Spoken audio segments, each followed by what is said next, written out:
مدینہ منورہ سے 4000 سے زائد کلومیٹر دور رہ کر بھی گاؤں دیہات میں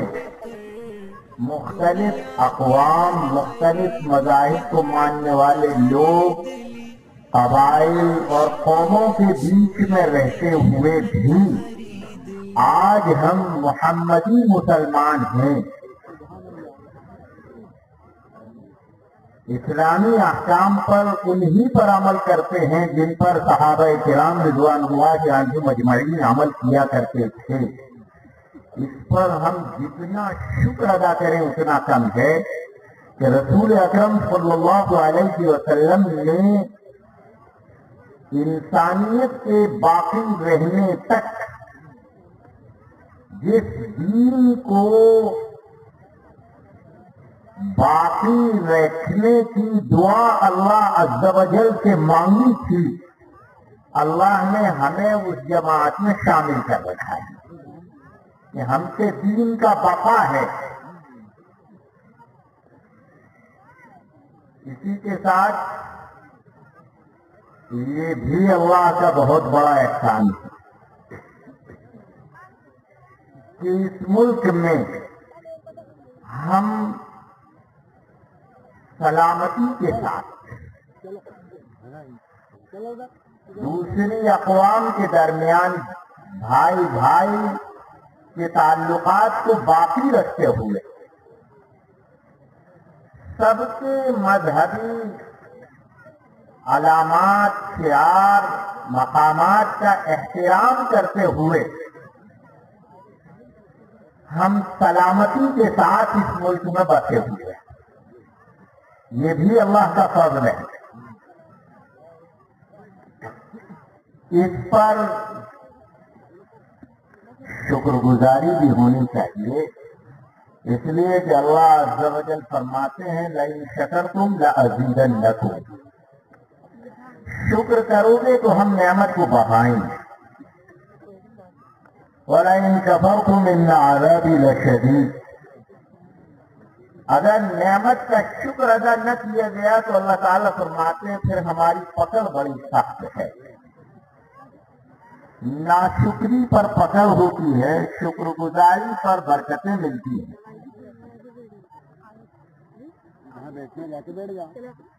درمیان میں کچھ اسکولیں آئی ہیں جب اسلام پر حالات آ گئے، مسلمانوں پر حالات آ گئے تھے ان کی اسلامی علامات پر۔ ملک میں جب انگریز آئے تھے اس سے یہ نہیں ہوا تھا کہ ایک قوم آ گئی، اس نے آ کر حکومت شروع کر دی اور سڑکیں بنانے لگے، ریلوے لائن ڈالنے لگے، نوکریاں دینے لگے، کارخانے قائم کرنے لگے۔ صرف یہ نہیں ہوا، وہ جب آئے تھے تو اپنے ساتھ اپنا ایک دھرم لے کر آئے اور وہ اس گلدستے کو جو الگ الگ قوموں سے، الگ الگ رنگ و نسل کے لوگوں سے اور الگ الگ مذہب کو ماننے والوں کا مجموعہ ہے۔ یہ ملک جو ہمارا ہے اس میں آپ مشرق سے مغرب تک، شمال سے جنوب تک ذرا چل پھر کر دیکھیے کتنی زبانیں بولی جاتی ہیں، کتنے مذاہب یہاں ہیں،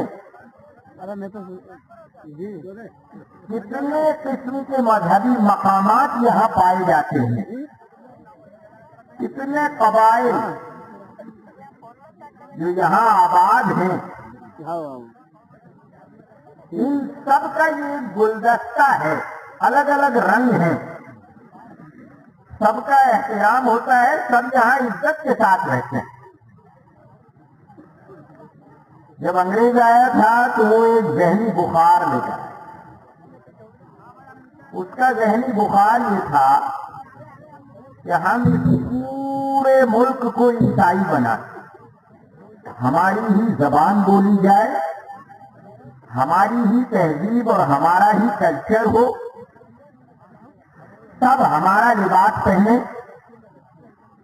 سب ہماری طرح کھائیں پیئیں رہیں بسیں چلیں پھریں، سب ہمارا ہی مذہب قبول کریں، وہ ایک رنگ میں ان سارے پھولوں کو رنگنا چاہتا ہے، پورے گلدستے کو ختم کر کے وہ صرف اس کو ایک سفید کفن بنا دینا چاہتا ہے۔ یہاں کی زندہ قوموں نے اسے گوارا نہیں کیا، انہوں نے کفن اوڑھنا گوارا کیا، لیکن ملک کو سفید کفن کی چادر اڑانا گوارا نہیں کیا۔ کتنے ہی قبرستانوں میں دفن ہو گئے، کتنے چلے گئے، کتنے تو ایسے رہے جن کو قبریں ہی نصیب نہ ہوئی، کتنے ایسے رہے جن کو کفن نصیب نہ ہوئے،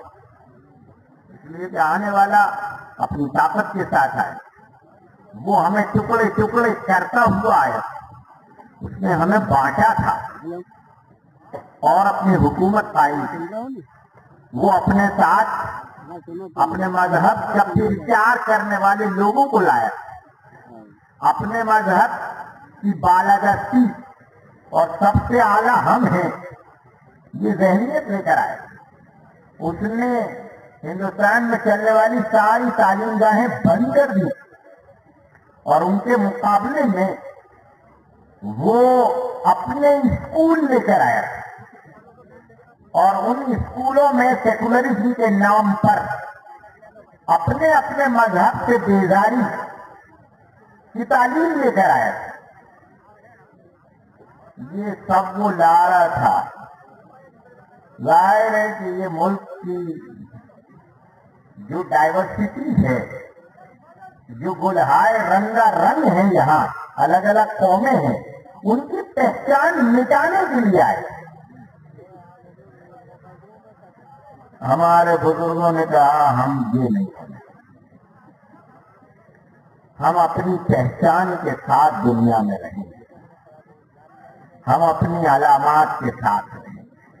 ہمارے نبی نے ہمیں ایک مستقل کلچر دیا ہے، سوکھا دین نہیں ہے جو صرف نماز کی 2-3 رکعتیں پڑھوا دے بس، صرف رمضان کے روزے رکھوا دے بس۔ سوکھا اور روکھا دین نہیں ہے، ہم اللہ سے محبت والا دین رکھتے ہیں، ہم اپنے نبی پاک صلی اللہ علیہ وسلم کے عشق والا دین رکھتے ہیں، ہمیں ایک ایک ادائے نبی سے پیار ہے، اس لیے کہ وہ ادائیں اللہ کو پسند ہے، یہی تو آخری نبی کو دی گئی، اللہ کو یہی ادائیں محبوب ہیں، اسی لیے تو کہہ دیا گیا ان الدین عند اللہ الاسلام۔ اب اگر اللہ کی پسندیدہ ادا ہے تو وہ محمد الرسول اللہ کی ہے۔ جو یہ چاہے کہ میں اللہ کو بھا جاؤں، اس کو چاہیے کہ وہ محمد الرسول اللہ صلی اللہ علیہ وسلم کے رنگ میں رنگ جائے۔ ظاہر ہم ایک کلچر رکھتے ہیں، تہذیب رکھتے ہیں، ہماری مستقل تہذیب، ہمارا اپنا لباس، ہماری اپنی وضافتیں ہیں، ہمارا اپنا رہن سہن ہے، ہمارا اپنا کھانا پینا ہے، ہمارے یہاں حلال و حرام کی پاسداریاں ہیں، ہمارے یہاں حدیں ہیں، کہاں تک جانا ہے۔ ہم اپنی دین کی ایک تاریخ رکھتے ہیں، اچانک کوئی بلبلا نہیں ہے پانی کا جو اٹھ گیا ہو اور بیٹھ جائے۔ ہم 1500 سال پرانی تاریخ رکھتے ہیں اور سارے انبیاء کرام علیہم الصلوۃ والتسلیم کی تاریخ رکھتے ہیں۔ پوری دنیا کے پاس اتنی پرانی کوئی لکھت ہسٹری ہے ہی نہیں جو ہمارے پاس، اور ہمارے پاس نہیں ہے، ہم نے تو اسے سیو رکھا ہے، ورنہ ہے تو وہ دنیا بھر کے لیے،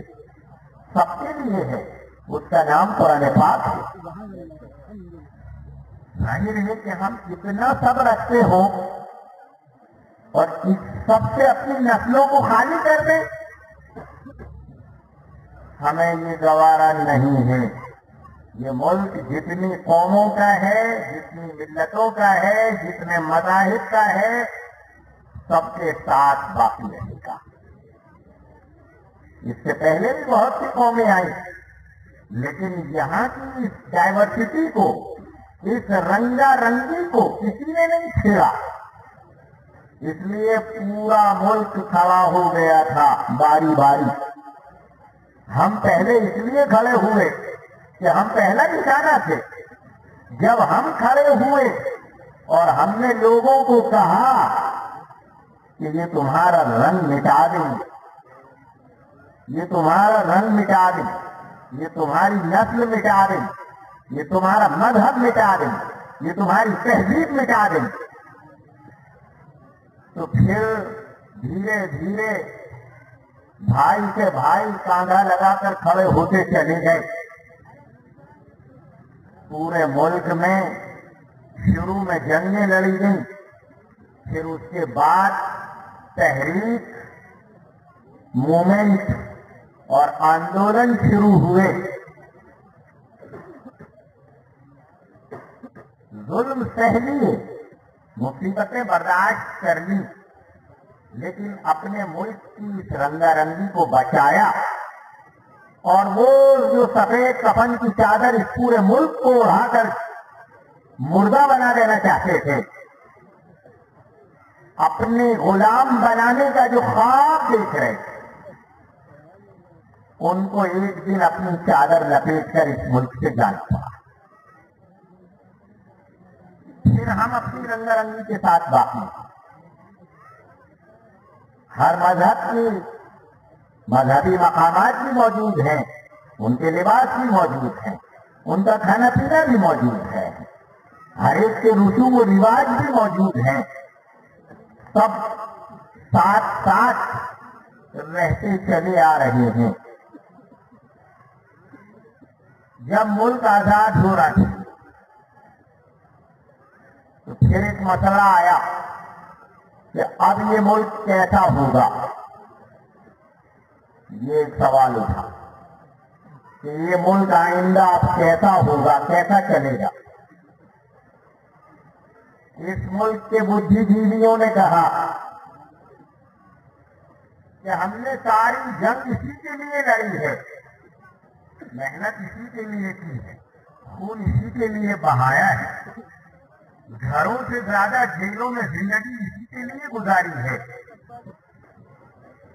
کہ ہم اس ملک کی رنگا رنگی کو ختم نہ ہونے دیں، اس ملک کی آزادی کو ختم نہ ہونے دیں، اس ملک کی مذہبی پہچان کو ختم نہ ہونے دیں۔ اس سب کے ساتھ اس ملک کی تعمیر کریں گے۔ سارے وہ بدھی جیوی جنہوں نے آخری زمانے میں ایک لمبی مدت تک اس ملک کے آزادی کے آندولن کو چلایا تھا، انہوں نے بیٹھ کر ایک مستقل کانسٹیٹیوشن، ایک دستور، ایک آئین بنایا، ایک دستور بنا، اس کے تحت اس ملک کو چلایا جائے گا۔ اس دستور کے دو حصے کانسٹیٹیوشن کے، سموِدھان کے دو حصے تھے۔ ایک حصہ تو وہ تھا جس میں یہ سول کی اور کرائم کی دھارائیں تھیں، دیکھا ہوگا پولیس دھارائیں لگاتی ہے نا، یہ سب وہ سموِدھان سے لے کر آتی، اس میں لکھی ہے، ان کے تحت یہ سب دھارائیں ڈالی جاتی ہیں۔ کچھ قوانین ہیں جو ریونیو کے ہیں اور دوسرے ٹیکسیشن کے ہیں، اس کے ہیں، اس کے ہیں، یہ سب قوانین بنائے گئے، اور ایک حصہ اس کا جو تھا وہ ایگریمنٹ کا تھا، معاہدے کا تھا۔ سارے ملک